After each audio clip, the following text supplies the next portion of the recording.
I thought that since the Oscars are going to take place on Sunday, we might have a little fun and give our own Oscar predictions. So we're going to talk about best lighting. Just kidding. Yeah. I'm just kidding. Of course, we're going to focus on the best categories or the top categories. And my favorite in the Oscars is best sound mixing versus best sound editing.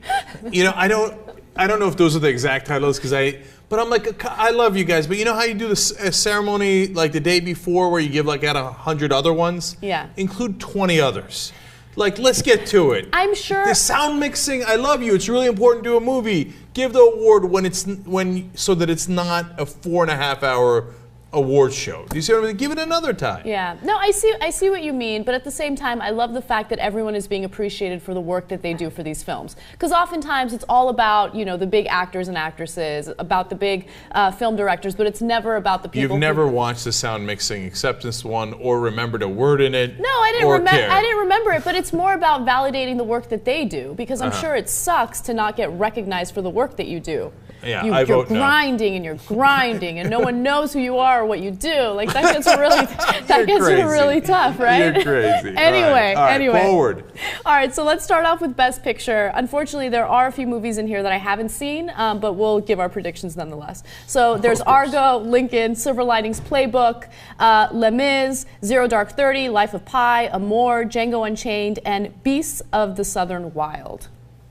Okay, so if we're predicting who's going to win, it's a no-brainer. It's Argo, because everybody says that's what's going to win, and all you got to do is go on a betting site, and you know that's going to happen. But I should let you go first from now on, because I kind of know already. But as far as what should win, Django Unchained should win. And I loved a lot of those movies, including Life of Pi, which we've never talked about, which had a great ending, was a really interesting movie. I liked Argo a lot, loved Lincoln, Silver Linings Playbook. These are all good movies. Some years there's 10 in the category, and you're like, they really had to stretch for a couple of them, right? But this is a really solid year in movie making, but I think Django Unchained is awesome, totally different, it sticks with you, etc., and has almost no chance of winning.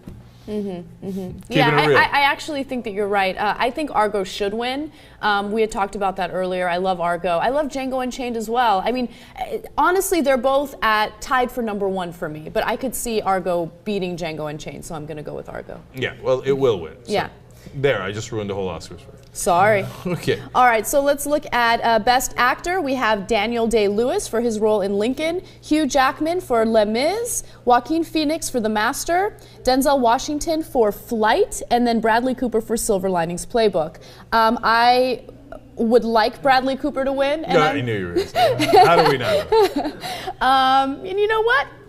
I think for some reason, Daniel Day-Lewis is probably going to end up winning. Oh, for some reason. Here might be the reason. He has like a 99% chance of winning, according to like the betting right now. Oh, really? Yeah, of course he's going to win. And he should win. No, it's not even close. Yeah. Look, I watched almost all those movies. They were all good actors.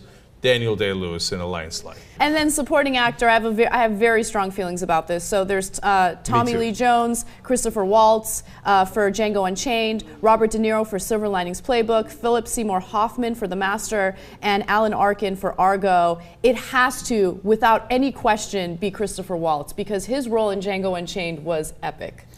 I think that there is a question. I love this category. It's almost always the best category at the Oscars. And all of those guys nailed it, except, you know, the guy for Argo, Alan Arkin. Yeah, the guy in Argo. Okay, Alan Arkin was terrific, but he played Alan Arkin. He plays that same role every time, right? So I don't think it's close there. Philip Seymour Hoffman was brilliant as usual. Robert De Niro was hilarious in Silver Linings Playbook. But honestly, they're not at the other level of the other two in this particular year. Robert De Niro, but Tommy Lee Jones was awesome in Lincoln. Awesome. You know, his dress downs of the pro-slavery guys, the speeches that he gave, etc.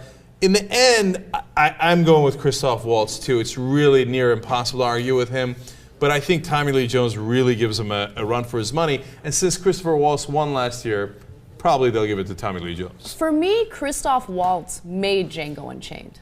Like that movie, of course it was a great movie, but it was great because of his character. Yeah. You know, and look, Jamie Foxx was great as well, but I felt like, in terms of which character I liked the most, the supporting actor. Like for me, the supporting actor was the star in that movie. As he was in, and by the way, not last year, but before that, as he was in Inglourious Bastards, right? And he won for that. So the Academy works in goofy ways. Yeah. I mean, they don't often vote on like, oh, who did I think was best? A lot of them know these guys, right? So they'll be like, you know what, Michael Caine. I like that guy. He hasn't won in a while. Let's go with him. By the way, the reason I say that, I'm still bitter after all these years. This was about 12 years ago, where I laid down a bet on Haley Joel Osment winning Best Supporting Actor for the movie where they see the dead people. Okay, okay. Michael Caine had like such a mediocre role in a movie. He's a great actor, but that particular movie, I don't even remember what it was. It was like okay, right? And it was like 6-1, and I would have won so much money. And they're like, yeah, fuck it. Who cares who had the better role? They're like, Michael Caine's older. We give it to him. Wow. I know, all of these award shows are ridiculous. You know, I'm sure politics play a role. I'm sure that everyone has their own personal biases. So I always take the awards with a grain of salt. But of course, the industry doesn't see it that way. You win an Academy Award and you're set for life. Yeah, it's over. Yeah.